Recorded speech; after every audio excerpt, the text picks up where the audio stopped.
Hello everyone and welcome. My name is Katlego and I'm an engineer at BBTEN Technologies. So this playlist is a series of tutorials that explain the Manim Node Editor from beginning to end. It is constructed for users who are comfortable clicking through a desktop application, but who may not yet really know much about Manim, node graphs, Python, or any animation workflow terminology.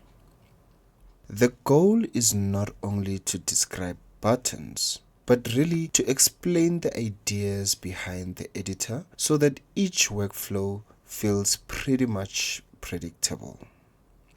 So this means you will learn what a node represents, why sockets matter, how scene order is controlled, how properties become Python code, how dynamic motion works, how templates teach graph patterns, how rendering, previewing, and debugging fit together.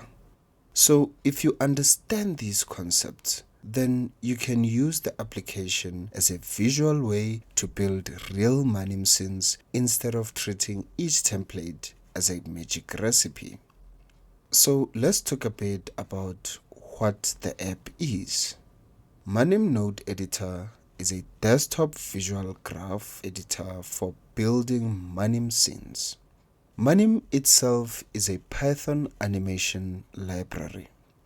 Normally, a Manim scene is written as code, and so the editor lets you build the same idea visually.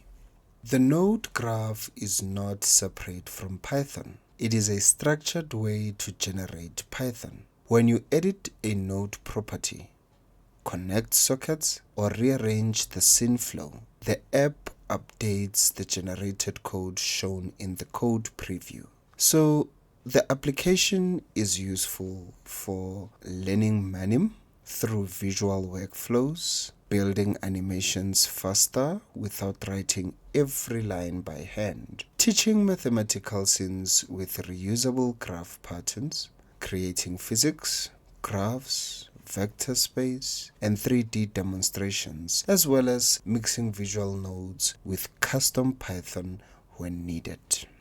So the mental model here is to think of every scene as 4 layers.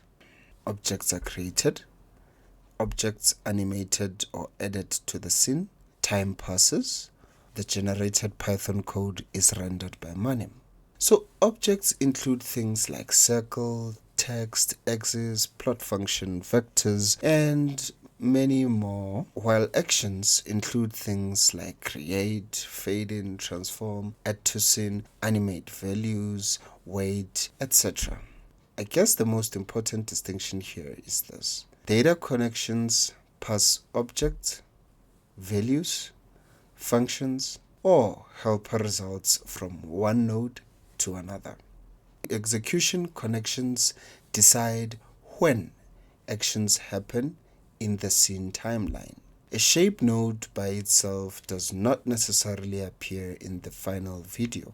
It creates a Python object.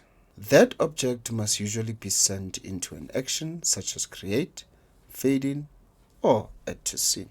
So in conclusion, if you'd like to have access to an amazing tool such as Manim without the hassle of writing endless lines of code, then this is definitely for you. So stay tuned for more. Thank you.